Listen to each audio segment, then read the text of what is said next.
Hello বন্ধুরা, তোমাদেরকে আজকে আমি ঈদ স্পেশাল খাস্তা পরোটার রেসিপি তৈরি করে দেখাবো। ঈদের দিন তোমরা কিন্তু খুব সহজেই বাড়িতে এইভাবে খাস্তা পরোটা তৈরি করে নিতে পারো। আর এটার সাথে তোমরা যে কোনো আইটেম চিকেন, মাটন, আলুর দম, পনিরের রেসিপি সার্ভ করতে পারো। তো চলো দেখি আমি কিভাবে তৈরি করেছি। তার জন্য এখানে নিয়েছি আমি 2 কাপ ময়দা, এখানে আছে 1 কাপ আটা। এই বাটিটা মেপেই আমি সব কিছু নিয়েছি। এখানে আছে হাফ কাপেরও কম একটু সুজি, আছে সামান্য চিনি আর সামান্য নুন। এবার এগুলোর সাথে আর লাগবে সাদা তেল। এবার এগুলো দিয়ে খুব ভালোভাবে আমি ময়ম দিয়ে নেব। 2 কাপ ময়দার মধ্যে আমি 1 কাপ আটা দিয়ে দিলাম, হাফ কাপেরও কম সুজি দিলাম, আর দেব 1 চামচ চিনি আর হাফ টেবিল স্পুন নুন, আর বেশ কিছুটা পরিমাণে সাদা তেল দিয়ে দেবো। দিয়ে খুব ভালোভাবে আমি ময়ম দিয়ে নেব। ময়ম যত ভালো করে দেওয়া হবে পরোটাটা তত খাস্তা হবে আর খেতেও বেশ ভালো লাগবে। এইভাবে খুব সহজেই কিন্তু তোমরা বাড়িতে এই পরোটাটা তৈরি করে নিতে পারো। যে কোনো অনুষ্ঠানেই কিন্তু এই পরোটাটা তৈরি করা যায় আর খেতে বেশ ভালো লাগে। দেখো আমি হাতের সাহায্যে খুব ভালোভাবে ময়ম দিয়ে নিচ্ছি। খুব ভালোভাবে কিন্তু আমাদের ময়ম দিয়ে নিতে হবে। দেখো বেশ কিছুক্ষণ মতো আমি ময়ম দিয়েছি। তারপরে এরকম মুঠো করে হাতের আঙুল দিয়ে চাপ দিলে যখন ঝুড়ো ঝুড়ো হয়ে পড়ে যাবে তখনই বুঝতে পারবে যে খুব ভালো ময়ম দেওয়া হয়ে গেছে। এবার রুম রাখার জল দিয়ে আমি খুব ভালোভাবে ময়দাটাকে মেখে নেব। অল্প অল্প জল দিয়ে আমি ময়দাটাকে খুব ভালো মতো মেখে নেব। নর্মাল জল দিয়েই মাখলে চলবে, কোনো উষ্ণ গরম জলের প্রয়োজন নেই। দেখো খুব ভালোভাবে আমি ময়দাটাকে ঠেসে ঠেসে মেখে নিচ্ছি। এই দেখো ময়দা আমি কি ভালো মতো মেখে নিয়েছি, অনেকটাই কিন্তু মাখা হয়ে গেছে। আবার আমি একটু জল নেব আর ভালো করে ঠেসে ঠেসে মেখে নেব। একবারে বেশি জল দেওয়া কিন্তু যাবে না। দেখো আমার ময়দা মাখা হয়ে গেছে, এরকম সফট করে আমাদের মেখে নিতে হবে। এবার আমি ময়দাটাকে একটা থালা দিয়ে ঢেকে রেখে দিচ্ছি। আধ ঘন্টা মতো রেস্টে রেখে দেবো। আধ ঘন্টা মতো রেস্টে রেখে দিলেই আমাদের কিন্তু পরোটার ডোটা তৈরি হয়ে যাবে। এ দেখো কি সুন্দর সফট হয়ে গেছে। এবার আমি লেচি কেটে নিয়েছি। পরোটার জন্যে বেশ একটু বড় সাইজেরই লেচি আমাদের কেটে নিতে হয়। এবার আমি পরোটাটাকে বেলে নেব। সামান্য একটু ময়দার সাহায্যে আমি গোল গোল করে পরোটাটা বেলে নিচ্ছি। দেখো তোমরা ইচ্ছা করলে ত্রিকোণ আকৃতির পরোটাও বেলে নিতে পারো।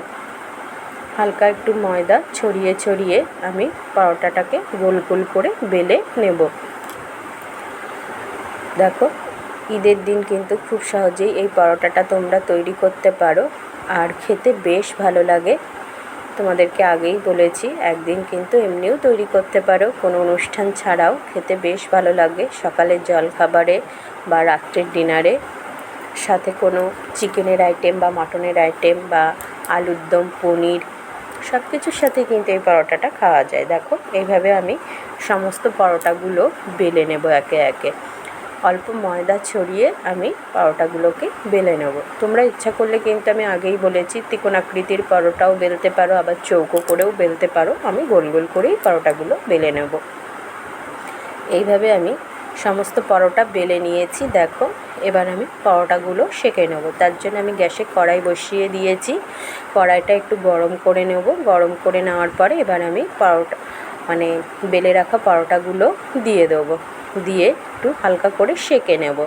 আগে পরোটাগুলোকে একটু হালকা করে এপিট ওপিট সেঁকে নেব, কিছুক্ষণ রেখে দেবো। তারপরে দেখো এক পিঠ হয়ে যাবে, তারপরে আমি খুন্তির সাহায্যে উল্টে দেবো। উল্টে দিয়ে হালকা করে একটু সেঁকে নেব। পরোটাগুলো যদি একটু সেঁকে নিয়ে তারপরে তেলে ভাজা যায় তাহলে কিন্তু পরোটাগুলো বেশ খাস্তা হয় আর খেতেও বেশ ভালো লাগে। দেখো আর তেলও কিন্তু কম লাগে।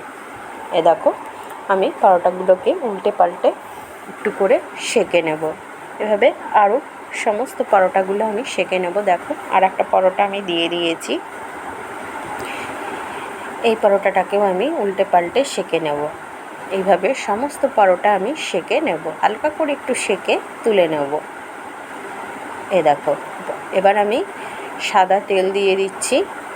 সাদা তেল দিয়ে পরোটাগুলোকে আমি ভেজে নেব। দেখো তেল দিয়ে দিয়েছি, তেল গরম হয়ে গেছে। কড়াইয়ের চারপাশে আমি তেলটাকে একটু ছড়িয়ে দিচ্ছি খুন্তির সাহায্যে। এবার আমি সেই সেঁকে রাখা পরোটাগুলো দিয়ে দেবো, দিয়ে উল্টে পাল্টে একটু লাল লাল করে ভেজে তুলে নেব। দেখো পরোটাগুলোকে আমি উল্টে পাল্টে ভেজে নিচ্ছি। দেখো, দেখেছো আস্তে আস্তে লাল কালার হয়ে এসেছে। এই রকম পরোটা খেতে কিন্তু দারুণ লাগে। এমনি এমনিও কিন্তু পরোটা খাওয়া যায়, আবার চার সাথেও খেতে বেশ ভালো লাগে। দেখো এরকম উল্টে পাল্টে লাল লাল করে আমি পরোটাগুলো ভেজে নেব। আবার আমি কড়াইয়ে তেল দিচ্ছি। এইভাবে সমস্ত পরোটাগুলোকে আমি ভেজে নেব। দেখেছো তো কত অল্প তেলে পরোটাগুলো ভাজা হয়ে যাচ্ছে। আগের থেকে একটু সেঁকে নিলে খুব অল্প তেলেই কিন্তু পরোটা ভাজা যায়।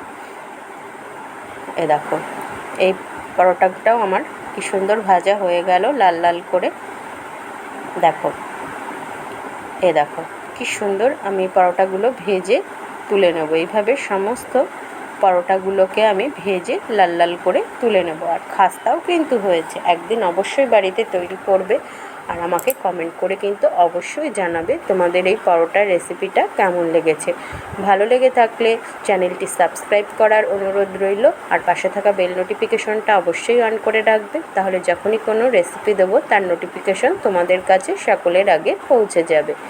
আর চ্যানেলটি সাবস্ক্রাইব করারও অনুরোধ রইল। এই দেখো এইভাবে আমি সমস্ত পরোটাগুলো ভেজে তুলে নেব। এই দেখো আমার পরোটা কিন্তু ভাজা হয়ে গেছে। আজকের পরোটা আমি মটর পনিরের সাথে সার্ভ করে দিয়েছি। আশা করি তোমাদের এই রেসিপিটা ভালো লেগেছে। ভালো লেগে থাকলে রেসিপিটি প্রচুর শেয়ার করার অনুরোধ রইল, আর চ্যানেলটি সাবস্ক্রাইব করে আমার সাথে থেকো। সবাই ভালো থেকো।